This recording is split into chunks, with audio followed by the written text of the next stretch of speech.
responsible for his actions as a human being. Soledad, I don't disagree with Alan at all in terms of the responsibility question. I don't disagree at all that we should hold him accountable, and that he was and appears to still be a sociopath who doesn't even understand the seriousness of his behavior. His blood appears to be ice cold. There's no question what he did was the product of his own conscious doing, and that he's legally responsible. I don't think anybody would argue that he's mentally ill or had diminished mental capacity, the buzzwords in the law that sometimes forgive people or diminish their actions in the eyes of the law.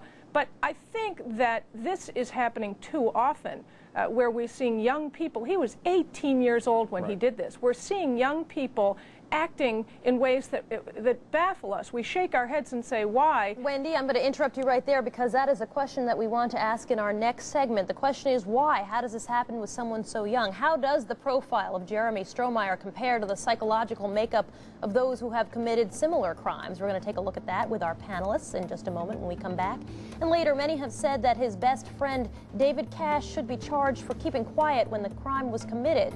We're going to take a look at his side of the story in just a little bit. Stay with us.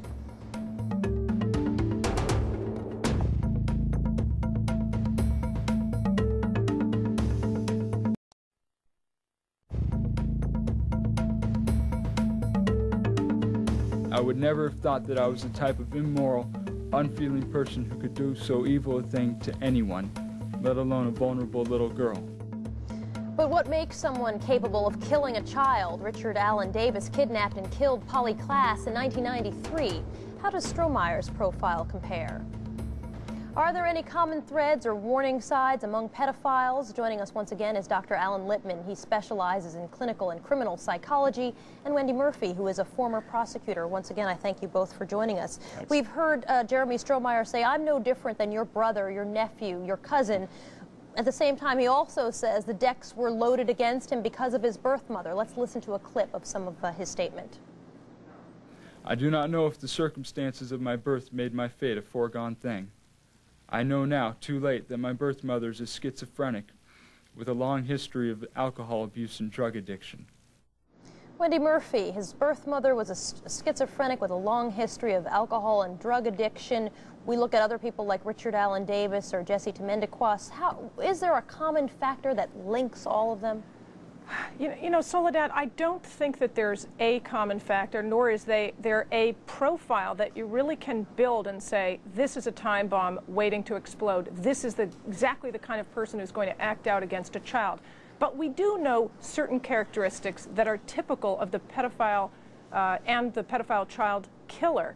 They tend to be men. Something like 97% of offenders of this nature are males. That's one characteristic. Does it mean all males do this? Of course not.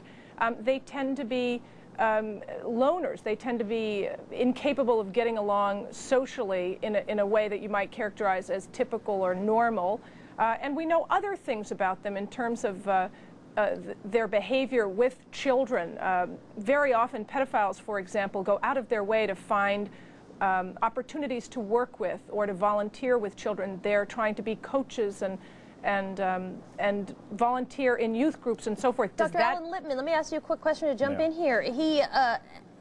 Is it often that people just have no history, especially someone as young as Jeremy Strohmeyer, where there were really no clues that there were clues to Jeremy's behavior. But no clues that he exhibited to anybody outside of himself. I mean... No, not true. In fact, he had been bragging to friends that he had been visiting prostitutes in Singapore and even told about one violent episode with a prostitute. He had been viewing violent child pornography with friends and showing a fascination with that for some period of time. So, listen, while I agree that there wasn't necessarily signs of the degree of rage and murderous rage that he showed, there's no question that there were danger signs in this kid regarding substance abuse and aggressive behavior. Look, to add to what Wendy was saying, there are essentially three types of folks who will do this kind of crime. There are pedophiles, who are the sort that Wendy is describing, the sort of tends to be middle-aged men who will essentially stalk in kind of a passive, trying not to be detected way these young kids. There are sociopaths, psychopaths, who are cold-blooded, much more sadistic, much more violent. And then there is the type of the Polly Klass murder, where you're talking about someone who is borderline psychotic and out of touch with reality. Now, these folks, in a sense, are on a continuum. We're talking about people who are more or less severity of the same kind of thing. But we know the signs, we know the picture, and one of the things we need to do is to become a little bit more psychologically educated about what these folks look like so we can spot them. The signs were there for Jeremy, and there should have been some kind of intervention about a kid who was becoming more violent, less high-functioning, and becoming a substance abuser, and concerned with lots of aberrant child pornographic behavior. But let me just jump in here for 1 second and ask you a quick question, Dr. Lipman. Many people have said you wouldn't do something when you're on drugs, when you're drunk, that you wouldn't do when you're sober. It just sort of enhances what you're doing. You hear Jeremy Strohmeyer saying in his very lengthy half-an-hour-long statement, I was drunk, I was on drugs, I was in a haze, I don't really remember, I don't even remember what I did. Right. What's the real story there?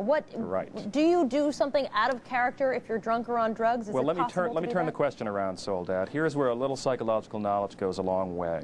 People who have antisocial personality disorder and people who are aggressive pedophiles have a secondary diagnosis of substance abuse in virtually almost all of the cases. So when we see a kid like Jeremy Strohmeyer, whose level of intellect, though high, is diminishing, is decompensating, whose level of violence is going up, whose level of irresponsibility is going up, and who shows substance abuse, that should be enough for knowledgeable people in the community, like school counselors, guidance counselors, or let's face it, even parents who can learn this kind of information. Wait a minute. I may not just have someone who is a substance abuser, which provides a very convenient excuse for Jeremy, but I have someone who is showing signs of a more serious and more pervasive, and in terms of childhood violence, much more destructive disorder. Dr. Lipman, I'm going to interrupt right here. We've got to jump on it. We're going to take a short break. Jeremy Strohmeyer committed, as we all know, his crime at a very young age, but there are suspects in jail who are charged with the same crime who are even younger. A 16-year-old New Jersey boy is awaiting trial on charges that he raped and murdered an 11-year-old neighbor. And when we return, we're going to take a look at how early do the warning signs have to be detected. Stay with us.